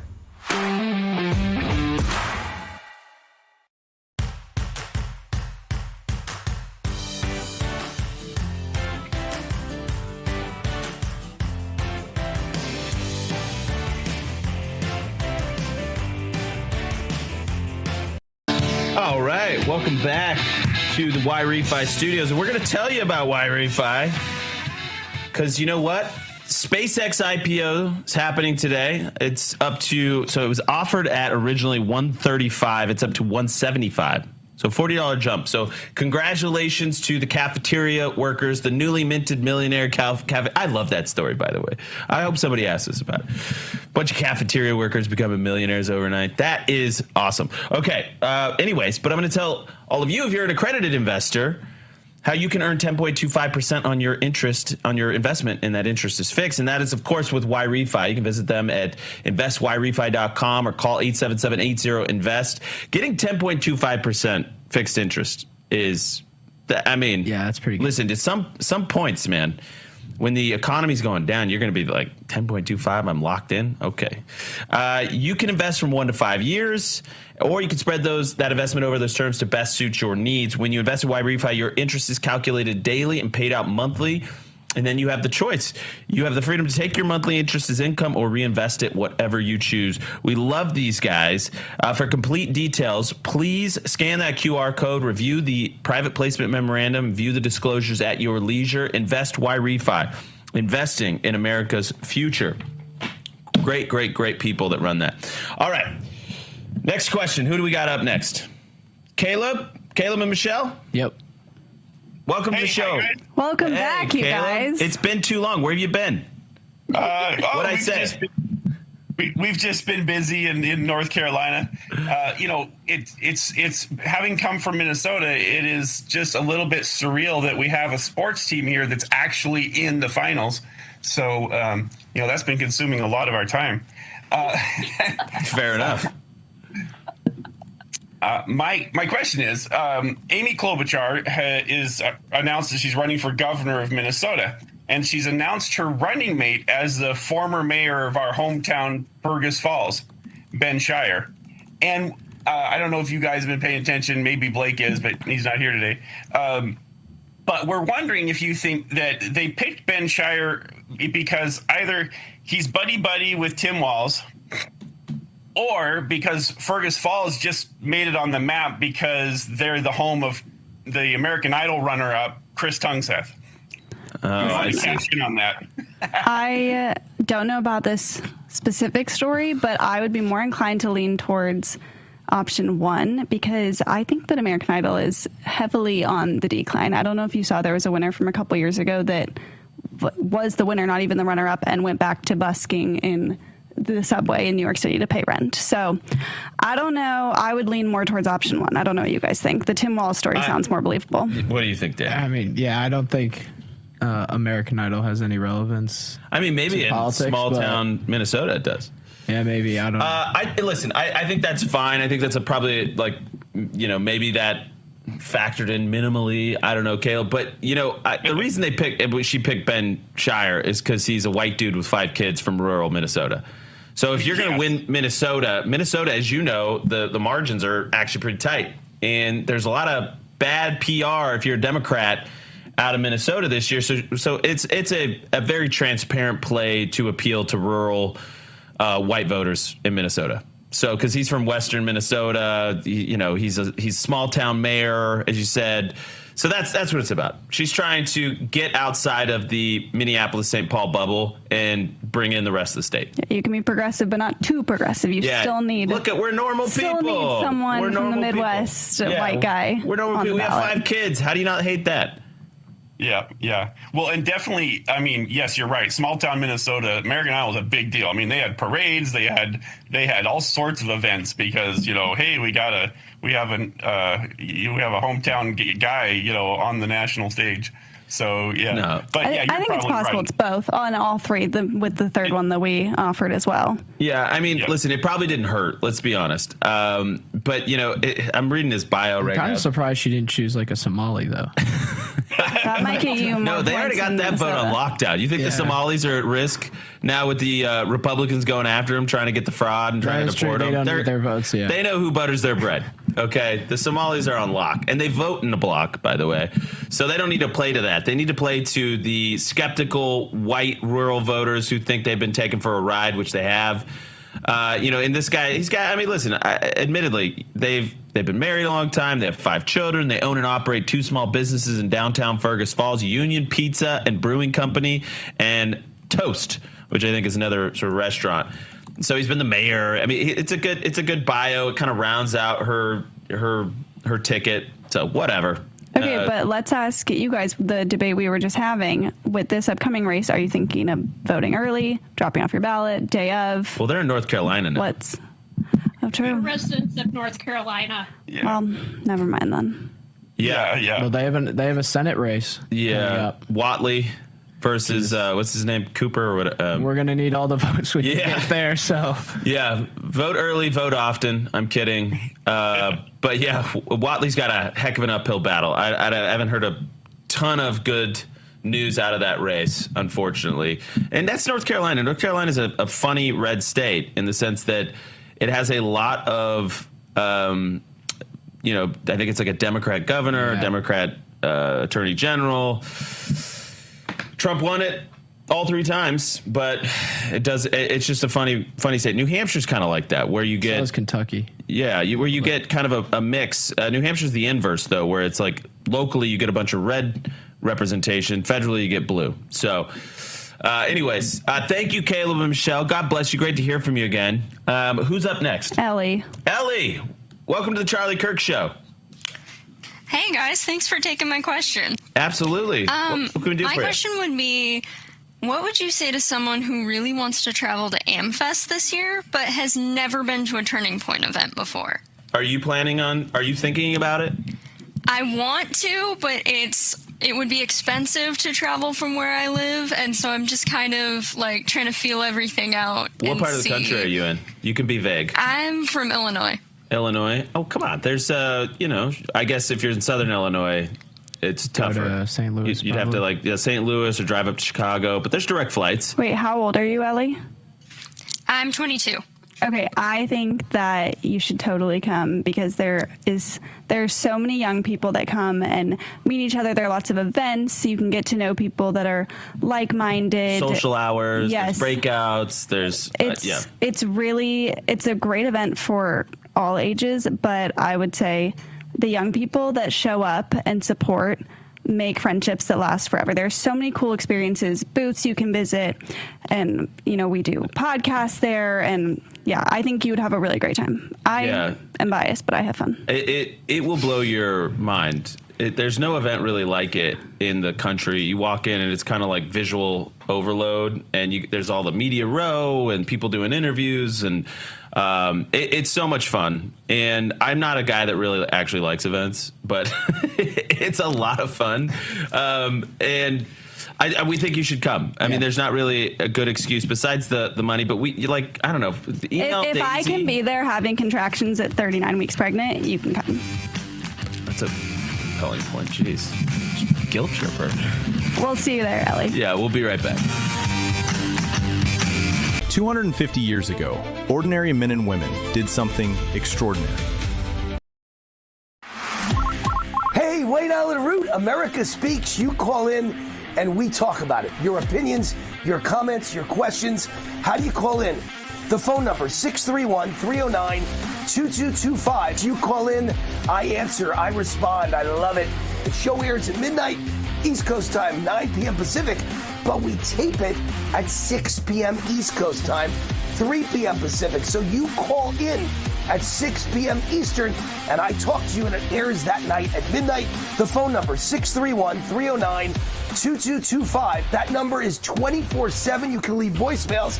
We play your voicemails on the air as well. Hey, Wayne, what do you think about Obama? He was a communist, socialist, Marxist radical. I agree. Or you can email me, wayneroot@gmail.com. I'll read your email live on the air with your comments or questions. America Speaks. Hi, my name is Tracy L. from Arizona. I don't stink around in the kitchen when it comes to the news. I watch Real America's Voice, which always serves accurate and reliable updates that are on point with their amazing hosts. So don't find yourself in a pickle by tuning into the fake news. Stick with Real America's Voice.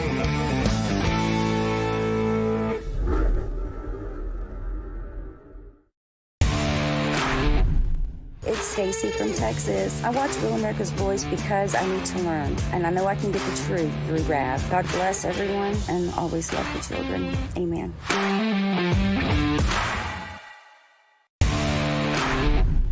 Hi, Pat, from Muskegon, Michigan. Why do you love RAV? Because we've become family. All those RAV live chatters and me.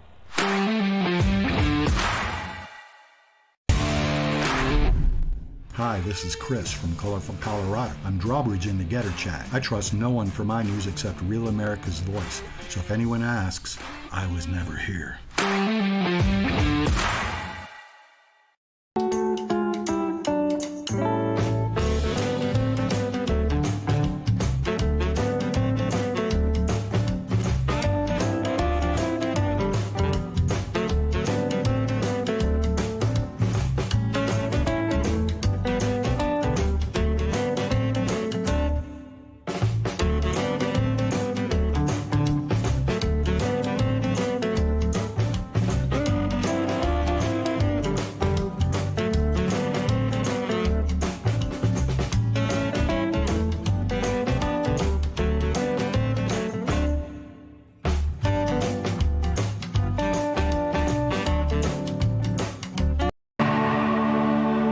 Welcome to this Real America's Voice news break. I'm Terrence Bates. President Trump preparing for a really busy weekend, which includes celebrating his 80th birthday. As part of the celebration, the commander-in-chief will attend the first ever UFC fight night hosted on the White House grounds. Thousands of fans expected at 1600 Pennsylvania for Sunday's UFC fight night. The UFC Freedom 250 event is projected to cost at least $60 million, with the UFC's parent company reportedly footing the bill. Industry insiders say the mixed martial arts promotions company will take an estimated $30 million loss on Sunday's fights. However, that loss is being treated as a major marketing investment. After Sunday's matches, President Trump scheduled to head on over to the G7 summit in the French Alps in order to duke it out there with other world leaders.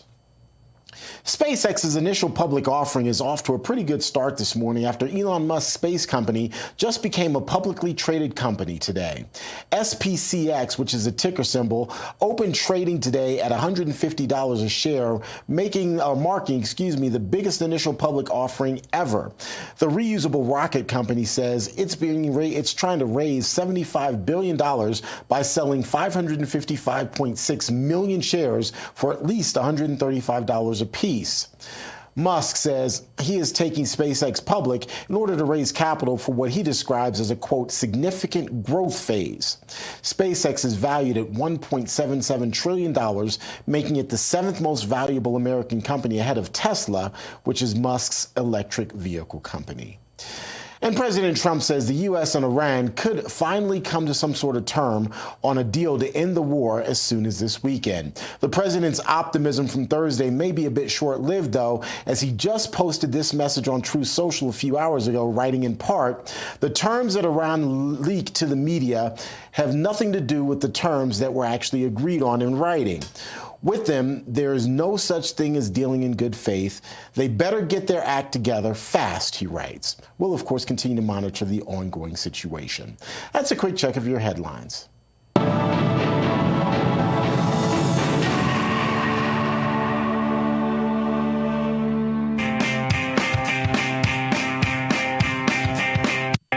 Charlie Kirk Show, where talk meets action.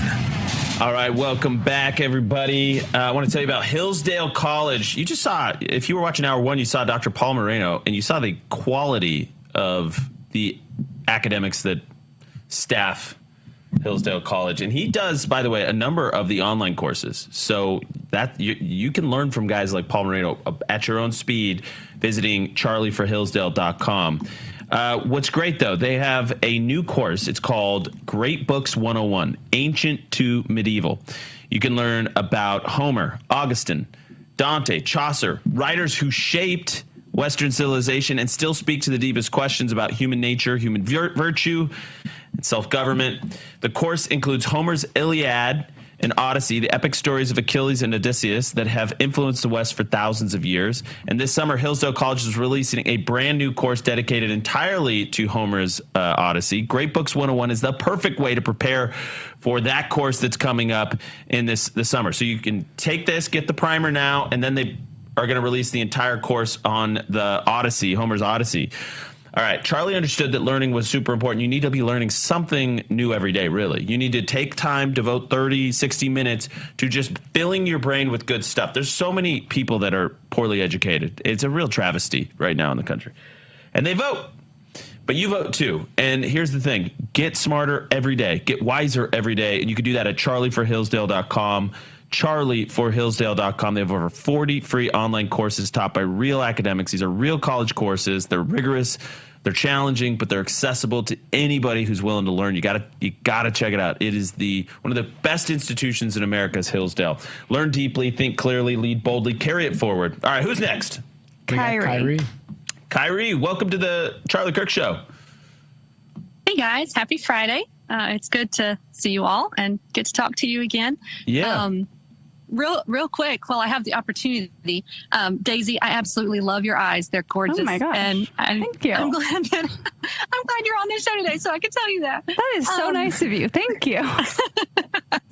Well, I've always been fascinated with eyes. And the first time, I think you were on with No Dumb Questions or something, maybe. And I was like, oh, That Daisy's sounds eyes like are me. gorgeous. Anyway, Thank you.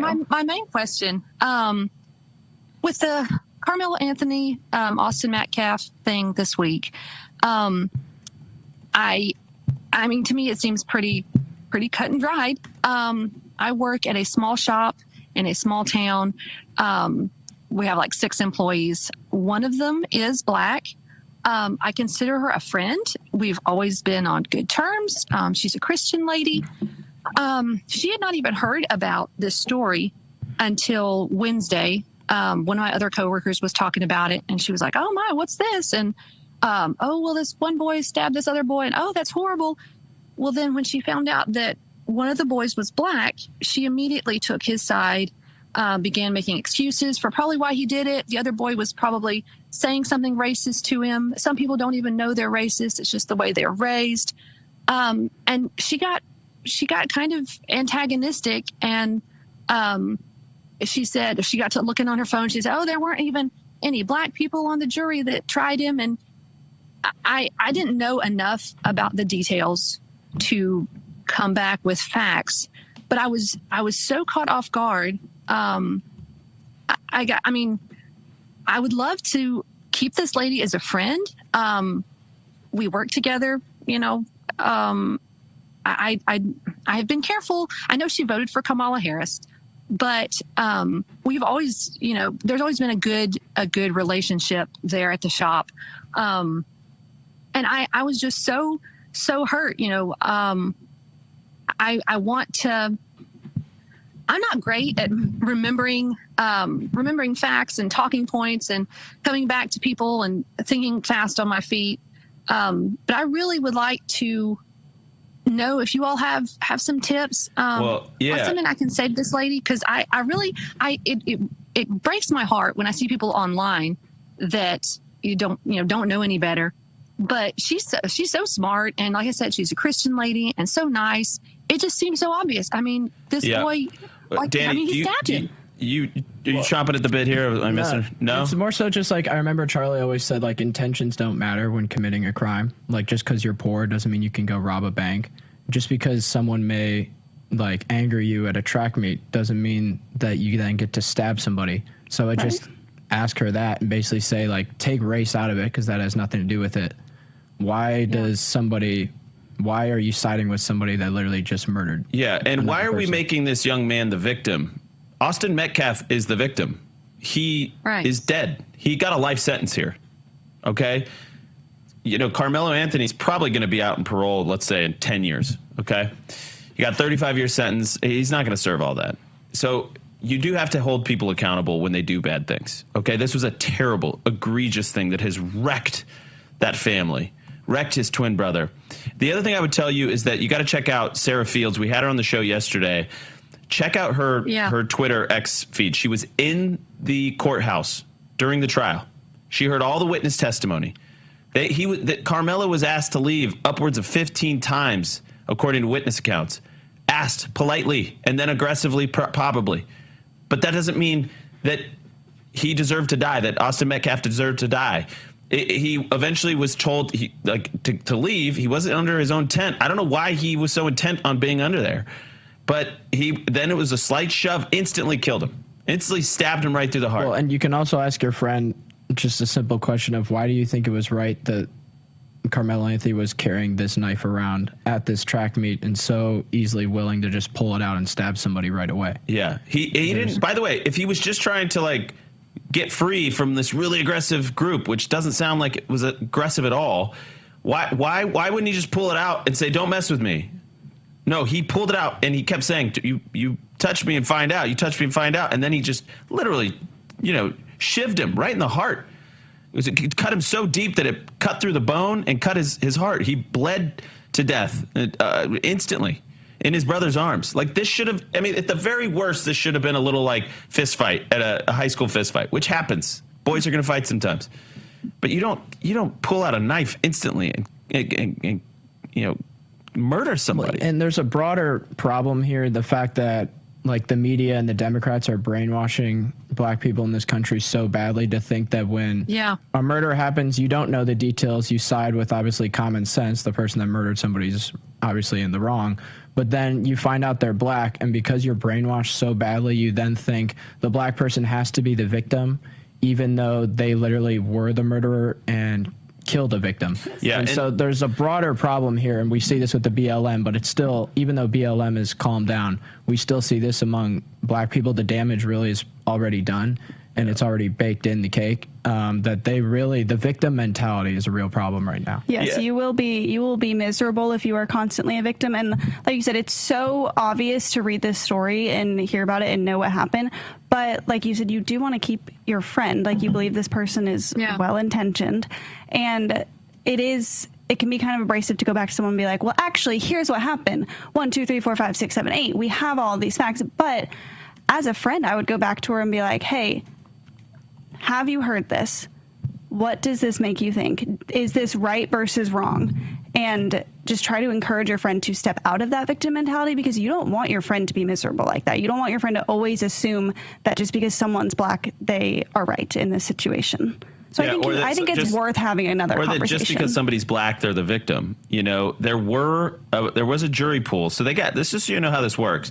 So a jury pool of 589 people was narrowed down to 12 jurors and 6 alternates. No black jurors ended up on the final panel. That part's true. But apparently there was 3 qualified that made it through all the other steps. And they were rejected for reasons like they were educators. And that is apparently fair to do. And there was other black folks that were trying to get on the jury that said, I don't think I can I don't think I can condemn a young black man. I don't think I can find him guilty. And they were rightly dismissed because you can't have a jury if they're just going to vote along tribal lines. That's not what it's about. It's about you have to assess the facts and then make a determination of guilt or innocence based on the facts. That's what a jury does. And if you're not able to do that, then that's a problem. And there's just so much misinformation, by the way, going on around social media about he was self-defense, that Austin Metcalf basically impaled himself when he came out. No, all of those facts are complete misinformation, disinformation being spread around on the internet. I can tell you, as somebody who's dealt with a lot of this lately, it's wild. It just runs rampant, and people just say fake things and lies. Yeah, and then all of a sudden people believe it. So I think to Daisy's point, it sounds like this gal's a really sweet person. So let's assume the best. By the way, there's a lot of black people on social media that are saying really good things, actually, and most of them tend to be Christians, and they're pushing back against this narrative. And so maybe find some of those clips and share them with your friend if it feels appropriate. But you are living proof that her victim mentality, or this instant instinct to assume guilt or wrongdoing on behalf of the jurors or the prosecution or the judge, you're living proof. Is this your store, by the way, that you own, or are you just another person that works there? No, I'm an employee. There's the boss and the boss's daughter, and then like 4 others of us. Are they white? Yes, everybody. Well, there you go. This one. Listen, they hired her and they love her and they treat her well. There's no issue there. You guys are the living embodiment that this racial strife and animosity doesn't exist. That she doesn't need to feel instantly victimized. So I just say you be the living proof that we don't have to live this way. We don't have to be at each other all the time, attacking each other just because of the color of their skin. So, Thank you for your question. Okay, thank you guys. Is that helpful? Hopefully that was good. Well, it reaffirmed some of what I was already thinking. I don't know that it's going to be really easy to get her in a place where the others aren't around, because I don't want her to feel like she's being ganged up on. The others of us feel the same way, but she doesn't. But maybe you don't need to do the conversation like tomorrow. Maybe it's a month from now. When the tensions are less. And I think just ask good questions, and your role as a friend is just to help her think through these things critically. And just let her know that you're her friend. Yeah, I think that's cool. All right, well, guys, so I want to tell you about Good Ranchers. It is Father's Day's coming up. Right? What day is Father's Day? I should know this. You should know this. It is not this Sunday, but the next Sunday. Okay, so I need to get something for you. Cannot cut corners when getting your dad a Father's Day present. There is a way to make sure you do this the right way, and that's Good Ranchers. Good Ranchers partners with local farmers and ranchers to deliver 100% American meat straight to your door, pasture-raised, no antibiotics, no added hormones. And for Father's Day, they make gifting incredibly easy. So for a limited time, when you purchase any Father's Day gift box, so they have actual Father's Day gift boxes ready on their website. So you just pick one of them. They're going to throw in a bunch of free Wagyu burgers on top, automatically applied to your order at checkout, because dads deserve a gift that is a cut above the rest. It's a good expression they're using. I like that. GoodRanchers.com, American meat delivered. Please check them out today. You're not going to regret it. We'll be right back.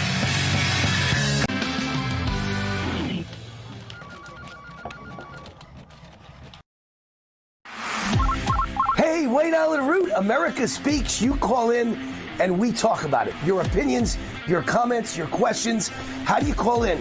The phone number, 631-309-2225. You call in, I answer, I respond. I love it.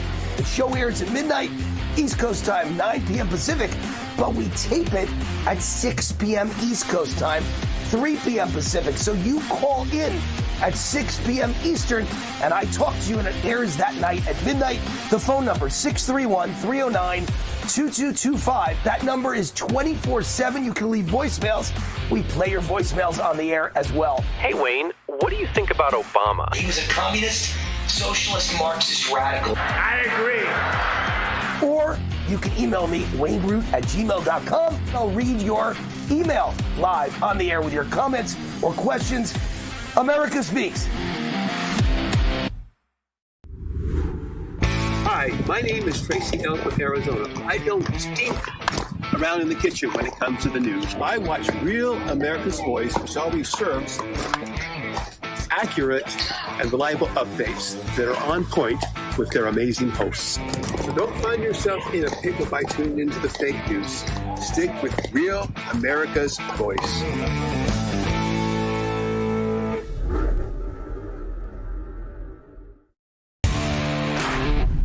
It's Stacy from Texas. I watch Real America's Voice because I need to learn, and I know I can get the truth through Rav. God bless everyone, and always love the children. Amen.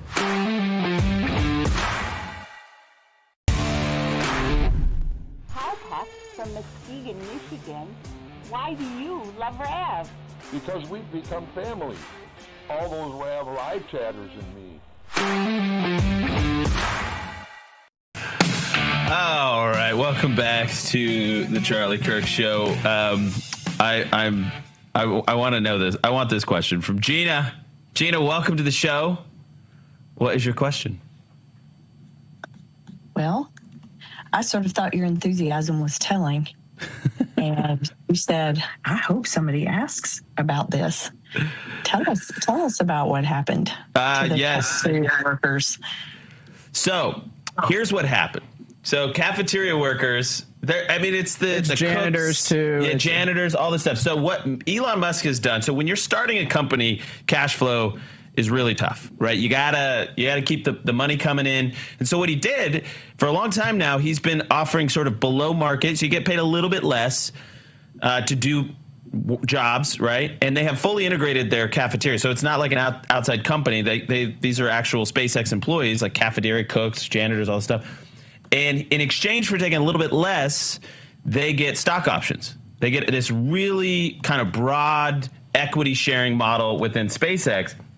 And so all the cafeteria workers are basically anybody that took advantage of those stock options, which I'm sure is going to be the vast majority of them because it was an obvious call. They're all millionaires now, which is amazing. So, I mean, a lot of them probably were able to exercise these options probably around like $20 to $30.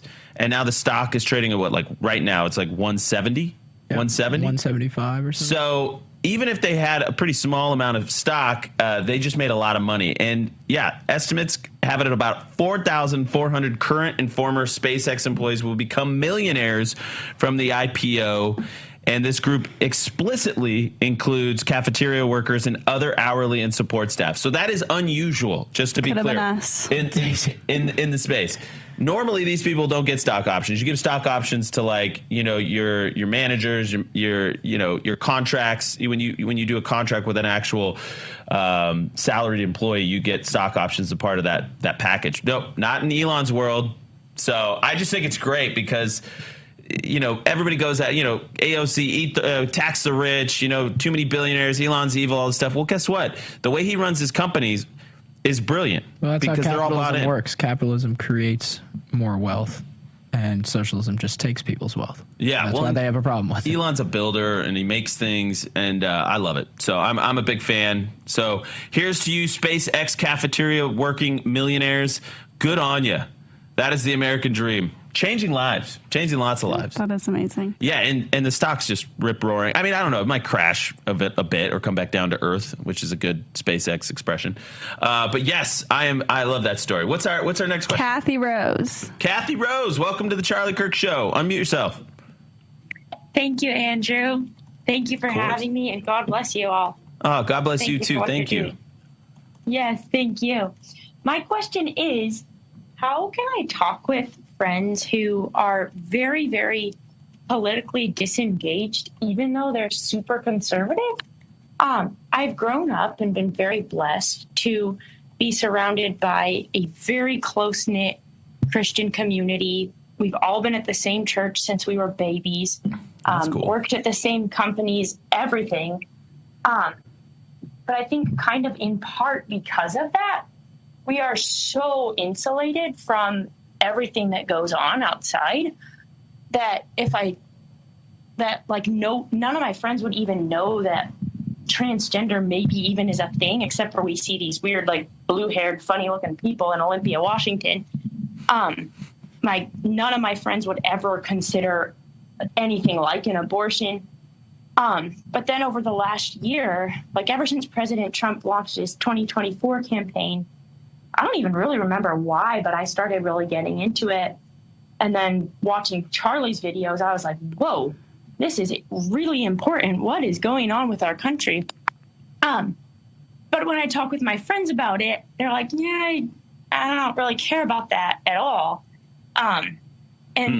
So I just I'm like, how do I talk with them without just coming across like, oh, this is Kathy Rose's spiel, and actually really genuinely catch their attention? Well, you're basically, it sounds like you're dealing with low propensity voter problem, which is what we do over at Turning Point Action, right?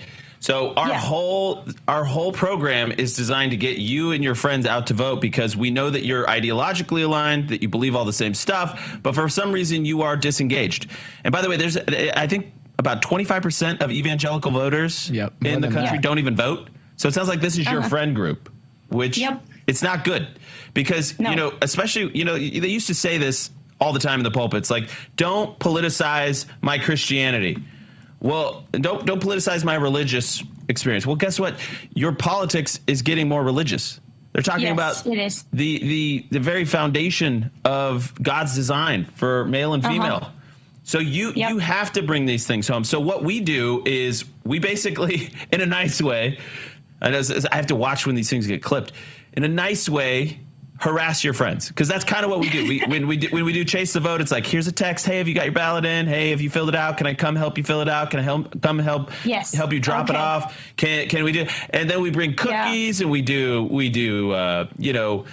barbecues in the park, and you build up something called social guilt. It's actually a thing that they've studied where when it comes time to vote, they feel kind of obligated because you've been so devoted to getting them nicely again, you want to be like kind of the mayor of when it comes to this. You've been nicely encouraging them, nicely reminding them, nicely telling them about how important it is to get engaged in your civic process. And so when it comes time to vote, they feel an obligation to sort of make you happy and kind of make good on their end of the deal. So that's what I would say.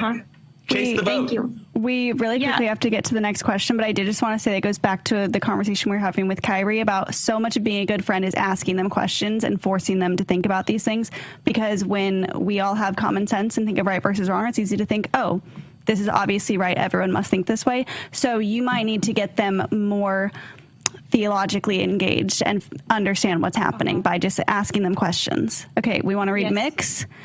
Mick said, I had a very liberal family member in town ask me why I was still on the Trump train. I explained to her that I have my frustrations with the admin, but I would still vote for him. But I warned her the off-ramp for young guys like me is to the very far right with Iran. How do we communicate to the admin that we need to wrap this up while also keeping the young guns from veering into more anti-Semitic accelerationist wing? That's a big question, Danny. Thankfully, it is wrapping up. But another thing is just look at this morning with Tulsi Gabbard, the wins and stuff that would have never happened under a liberal administration. And just you have to show them that stuff's actually getting done. Look at the closed border. I mean, the border is actually so good that they now just like nobody even talks about it. Don't even talk about it. It doesn't matter. It's fine. So you really just need to keep showing people the wins that we have gotten. Yeah. And it could always be worse with Kamala Harris if she was our president. Can you imagine? We would have lost the country. So, yeah, we lost 13 service members, a tragedy. But this is not a forever war. And if you get out of it, when they don't have nukes, it's not the worst thing ever. You got to keep them from diving into nihilism, though. That's the key. And this, Jew hate, scapegoating stuff's a dead end. No black pilling. Like no Charlie black pilling. Say. We don't fight because we know we're going to win. We fight because it's the right thing to do. Until Monday, everybody. My friends, I come to you today on behalf of the Jewish people in Ukraine. Hey, Wayne Island Root, America Speaks. You call in and we talk about it. Your opinions, your comments, your questions. How do you call in? The phone number, 631-309-2225. You call in, I answer, I respond. I love it. The show airs at midnight, East Coast time, 9 p.m. Pacific, but we tape it at 6 p.m. East Coast time, 3 p.m. Pacific. So you call in at 6 p.m. Eastern, and I talk to you, and it airs that night at midnight. The phone number, 631-309-2225. That number is 24/7. You can leave voicemails. We play your voicemails on the air as well. Hey, Wayne, what do you think about Obama? He was a communist, socialist, Marxist radical. I agree. Or you can email me, wayneroot@gmail.com. I'll read your email live on the air with your comments or questions. America Speaks. Hi, my name is Tracy L. from Arizona. I don't stink around in the kitchen when it comes to the news. I watch Real America's Voice, which always serves accurate and reliable updates that are on point with their amazing hosts. So don't find yourself in a pickle by tuning into the fake news. Stick with Real America's Voice.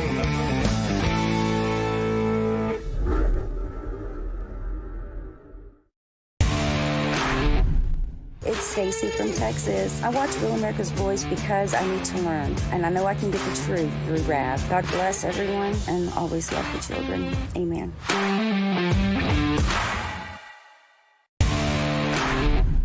Hi, Pat from Muskegon, Michigan. Why do you love Rav? Because we've become family. All those Rav live chatters and me. Over